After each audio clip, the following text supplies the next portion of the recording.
ओम शांति। 23 अगस्त 2023 की साकार मुरली से होमवर्क। आज की मुरली से हम लक्ष्य लेंगे पवित्रता की धारणा कर विश्व का मालिक बनने का पुरुषार्थ करना है। इसके लिए आज की मुरली में बाबा ने पवित्र रहने की बहुत सारी युक्तियाँ बताई हैं।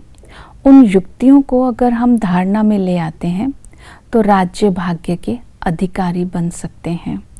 जैसे पहली युक्ति बाबा ने बताई, पवित्र जन्म की स्मृति। संगम पर शिव बाबा के हम पोत्रे हैं और ब्रह्मा बाबा के हम बच्चे हैं। ये स्मृति में रखना है क्योंकि ये अलौकिक जन्म है। इसमें नए पवित्र संस्कार, पवित्र संबंध ये स्मृति में रहेंगे। तो इसके लिए बाबा ने कहा कि तुम अभी ब्रह्मा कुमार कुमारी बनते हो। ये तुम्हारा जो कुल है सबका एक ही कुल है, तो अर्थात हम सबका अभी कुल एक है, परिवार एक है, हम आपस में भाई बहन हैं। शिव बाबा के बच्चे हैं तो भाई भाई हैं, ब्रह्मा बाबा के बच्चे हैं तो भाई बहन है। तो पवित्र ज़रूर बनना है। तो ये जब नया जन्म स्मृति में रहेगा तो पवित्रता की धारणा सहज हो जाएगी। दूसरा, पवित्र रहने के लिए बाबा ने स्मृति दिलाई लक्ष्य की कि तुम्हें संपूर्ण निर्विकारी बनना है। तो फर्स्ट क्लास ब्रह्मा कुमार कुमारी बनना होगा। बाबा ने कहा 5000 वर्ष पहले भी तुम ही देवता बने थे। अब भी तुम्हें ही देवता बनने का पुरुषार्थ करना है। तो पुरुषार्थ करने के लिए अपनी धारणाओं पर अटेंशन देना है। तो फिर बाबा ने नेक्स्ट बताया, पवित्र बनना है तो ड्रामा की नॉलेज को भी अटेंशन में रखना है। बाबा इस समय आकर ड्रामा की भावी नॉलेज हमें देते हैं। ड्रामा का राज अगर बुद्धि में रखेंगे कि पढ़ाई पढ़ाने वाला पतित पावन जो हमें है वो विश्व का मालिक बनाते हैं, उन पर बलिहार जाकर 21 जन्म का वर्षा लेना है। तो ड्रामा स्मृति में रहेगा, लक्ष्य स्मृति में रहेगा, जन्म स्मृति में रहेगा तो पवित्र बनना सहज हो जाएगा। पवित्रता के लिए फिर बाबा ने कर्मों की गुह्य गति का ज्ञान दिया। इसको भी अटेंशन में रखना है। कर्म अकर्म विकर्म की गति अगर बुद्धि में रहे तो हमारे श्रेष्ठ कर्म होते जाएंगे और श्रेष्ठ कर्म के आधार पर ही हम भविष्य की प्रारब्ध को प्राप्त करते हैं। क्योंकि ये श्रेष्ठ कर्म अकर्म विकर्म की गति का समझानी हमें संगम पर ही बाबा आकर के देते हैं।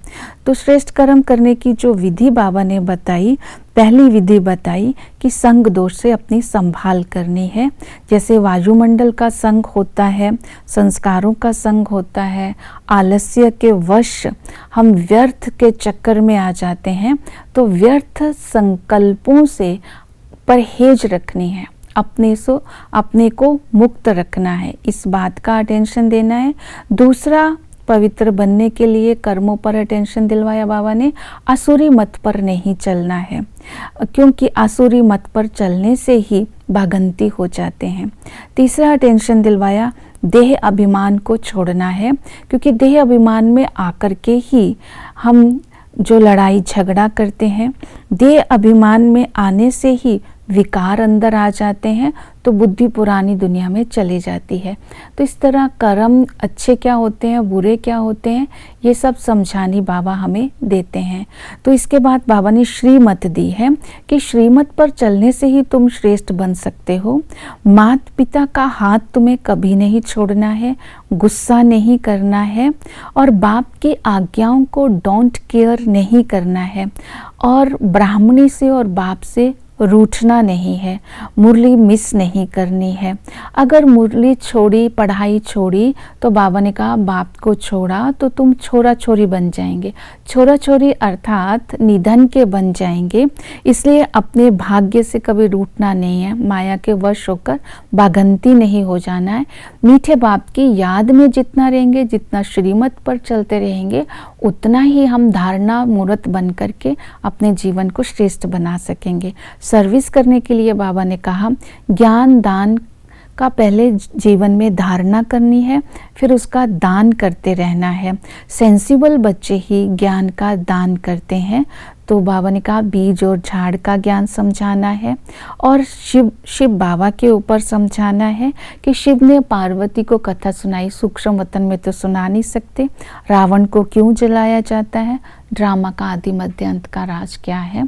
तो इन बातों को अटेंशन रखेंगे, तब ही हम माता पिता समान श्रेष्ठ बन स्वर्ग का सूर्यवंशी में ऊंच पद पा सकते हैं। ओम शांति।